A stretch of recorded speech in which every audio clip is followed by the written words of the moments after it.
क्या आपने नोटिस किया है कि गुड़गांव की रियल एस्टेट मार्केट को लेकर लोग दो एक्सट्रीम कैंप्स में बढ़ चुके हैं। एक तरफ लोगों का ये कहना है कि मार्केट में क्रैश आने वाला है और दूसरी तरफ वो लोग हैं जो किसी भी नए लॉन्च के कंप्लीटली सोल्ड आउट होने को ये मान रहे हैं कि गुड़गांव रियल एस्टेट अभी और ऊपर जाएगा। लेकिन सवाल ये है कि आखिर सच क्या है?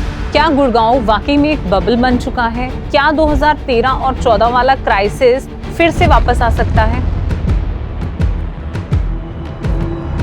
या फिर सोशल मीडिया की हेडलाइन ग्राउंड रियलिटी से काफी अलग पिक्चर दिखा रही है? तो चलिए इस बात को डिटेल में समझते हैं। गुड़गांव में इस वक्त दो कैटेगरी सबसे ज्यादा फ्रस्ट्रेटेड हैं और इंटरेस्टिंग बात यह है कि दोनों की प्रॉब्लम बिल्कुल ऑपोजिट है। तो कैटेगरी 1 जो खरीदना चाहते हैं पर खरीद नहीं पा रहे हैं। जिन लोगों ने कोविड से पहले की गुड़गांव की मार्केट देखी थी और आज के प्राइसेस देख रहे हैं, उन लोगों का शॉक्ड होना बिल्कुल नेचुरल है। कई लोकेशंस पर प्राइसेस 2x से 3x हो चुके हैं। अफोर्डेबल हाउसिंग तक अफोर्डेबल नहीं रही है। एक टाइम था जब अफोर्डेबल हाउसिंग एप्लीकेशंस के लिए बिल्डर ब्रोकर्स को 5 से 10 हज़ार रुपए तक का कमीशन देते थे, क्योंकि प्रोजेक्ट फुल्ली सब्सक्राइब ही नहीं होते थे। 700 से 800 यूनिट्स के प्रोजेक्ट में भी 4 से 5 हज़ार एप्लीकेशंस आ रही हैं। सोहना जैसी लोकेशन में भी डिमांड का लेवल ड्रास्टिकली चेंज हो रहा है। जो फ्लैट्स 25 से 26 लाख में अलॉट हुए थे, आज उनकी रीसेल डील्स 1 करोड़ से ऊपर पहुंच चुकी है। तो जो बायर्स कहते हैं कि मार्केट उनके हाथ से निकल चुकी है, तो उनकी फ्रस्ट्रेशन जेन्युइन है। अब बात करते हैं कैटेगरी 2 की, जिन्होंने खरीद तो लिया लेकिन अब एग्जिट लेना मुश्किल हो रहा है। ये लोग सोशल मीडिया पे कम दिखते हैं, कमेंट भी कम करते हैं, लेकिन प्रेशर इनके ऊपर भी उतना ही है। इन्होंने बुकिंग तो कर दी, लेकिन अब मार्केट में बायर ढूंढना मुश्किल हो रहा है। मार्केट से एग्जिट लेने के लिए ब्रोकर्स को कॉल्स किए जा रहे हैं। तो यहाँ पे एक इम्पॉर्टेंट लेसन समझना जरूरी है कि मार्केट में एंट्री लेना रिलेटिवली ईजी होता है, एग्जिट लेना उतना ही मुश्किल, और स्पेशली तब जब मार्केट एक सिलेक्टिव फेज में आ चुकी हो। कुछ इन्वेस्टर्स गुड़गांव में ऐसे भी हैं जो मार्केट का अप जाने का वेट कर रहे हैं ताकि वो एग्जिट ले सके। एक साइड लोग मार्केट के क्रैश होने का वेट कर रहे हैं और एक साइड लोग मार्केट के राइज होने का वेट कर रहे हैं। लेकिन मार्केट किसी की प्रेडिक्शंस और प्रेयर्स से नहीं चलती। मार्केट सिर्फ demand, supply, affordability and execution पर रिएक्ट करती है। तो किसी की एक्सट्रीम ओपिनियन को सच मान लेना भी डेंजरस है। अब बात करते हैं कि क्या इन्वेस्टर ही विलन है, क्योंकि सोशल मीडिया पर हर दूसरे कमेंट में इन्वेस्टर को ब्लेम किया जा रहा है कि इन्वेस्टर ने मार्केट खराब कर दी, इन्वेस्टर ने एंड यूजर को मार्केट से बाहर कर दिया, इन्वेस्टर ने प्राइसेस बढ़वा दिए। लेकिन सच क्या है? इन्वेस्टर मार्केट का एक इम्पॉर्टेंट पार्ट है। जब कोई भी प्रोजेक्ट लॉन्च होता है और साइट पे कुछ नहीं होता, सिर्फ ब्रोशर और फ्यूचर प्रॉमिसेस होते हैं, तो सबसे पहला रिस्क इन्वेस्टर ही उठाता है। एंड यूजर आमतौर पर तब आता है जब कंस्ट्रक्शन विजिबल होनी शुरू हो जाती है, रोड्स बनने लगते हैं और लोकेशन मैच्योर होना शुरू हो जाती है। तो इसलिए इन्वेस्टर प्रॉब्लम नहीं है, प्रॉब्लम तब शुरू होती है जब मार्केट शॉर्ट टर्म इन्वेस्टर से भर जाती है, जो होल्डिंग पावर के साथ नहीं आते और नेक्स्ट डिमांड से पहले ही एग्जिट ढूंढना शुरू कर देते हैं। यहाँ मार्केट इन्वेस्टमेंट से ज्यादा म्यूजिकल चेयर बन जाती है। एक को प्रीमियम मिलता है, दूसरा जंप करता है, तीसरे को प्रीमियम मिलता है, चौथा जंप करता है। ऐसे धीरे धीरे आर्टिफिशियल डिमांड क्रिएट होने लगती है। और असली टेस्ट तब आता है जब मार्केट स्लो होती है।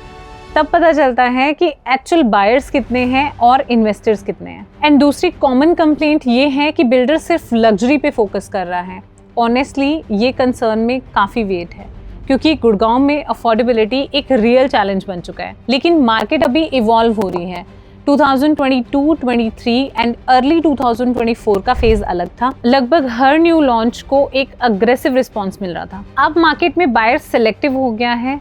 अब luxury branding and fancy club houses से प्रोजेक्ट नहीं बिकता, प्रोजेक्ट वो बिकता है जो मार्केट में फिट बैठता हो। अब बिल्डर को भी समझ में आ रहा है कि प्रोजेक्ट फ्यूचर में वही परफॉर्म करेंगे जो एंड यूजर्स की एक्चुअली रिक्वायरमेंट को सॉल्व करेंगे, और यही गुड़गांव मार्केट के लिए एक हेल्दी साइन है। यहाँ एक लॉजिकल क्वेश्चन ये बनता है कि अगर मार्केट सिर्फ एक बबल है, तो ये जो इतने सारे प्रोजेक्ट हैं, सेल कैसे हो रहे हैं? रिसेंट ईयर में कुछ प्रोजेक्ट्स को बहुत अच्छा रिस्पॉन्स मिला, जैसे कि DLF प्रिवाना नॉर्थ, बिरला प्रवाह, शोभा 63A एंड आशियाना सेक्टर 80 और बहुत सारे ऐसे प्रोजेक्ट्स। लेकिन पूरी पिक्चर ये भी नहीं है कि सारे प्रोजेक्ट सोल्ड आउट हो रहे हैं।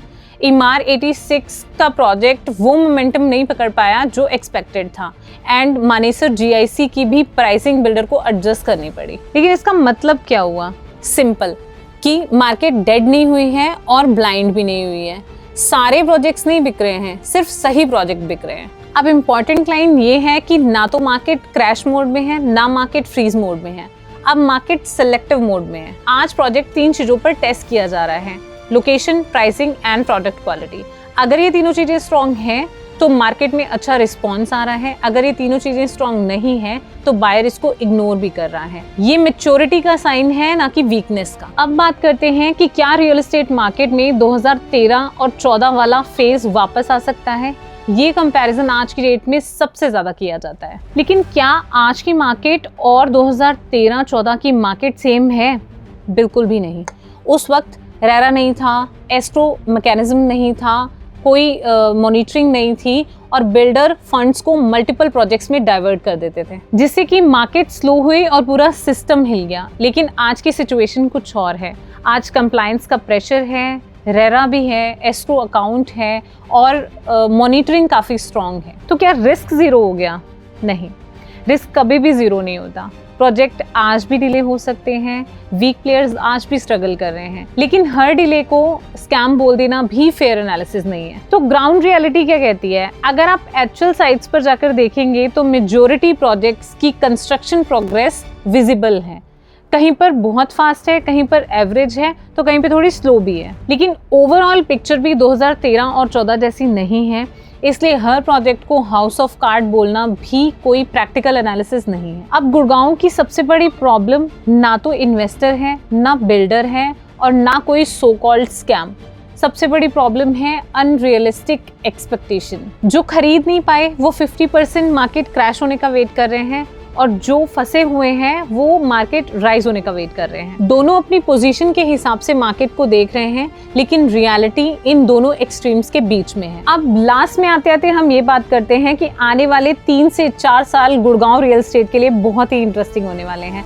अब वो वाला फेज खत्म हो गया है कि किसी भी प्रोजेक्ट में इन्वेस्ट करो और पैसा बन जाएगा। अब डिफरेंस क्रिएट करेंगे location, builder credibility, construction execution and सबसे इम्पॉर्टेंट प्रोजेक्ट सिलेक्शन। तो अगर आप एक्चुअल बायर हैं तो मार्केट के क्रैश एंड बूम की हेडलाइंस एंड सोशल मीडिया के एक्सट्रीम ओपिनियंस को थोड़ा सा साइड में रखिए एंड ग्राउंड रियलिटी को समझिए, क्योंकि आने वाले टाइम में पैसा गुड़गांव मार्केट से कम प्रोजेक्ट सिलेक्शन से ज़्यादा कमाया जा सकता है। और सबसे इंटरेस्टिंग बात यह है कि जो लोग आज की डेट में गुड़गांव से नाराज़ हैं वो कल खुद प्रॉपर्टी बाई करते हुए नजर आएंगे, क्योंकि क्रिटिसिज्म एक अलग चीज है एंड अपॉर्चुनिटी की पहचान एक अलग चीज है। And if you want to know more insights of Gurgaon real estate market, just DM us and we will reach you out. Thank you so much.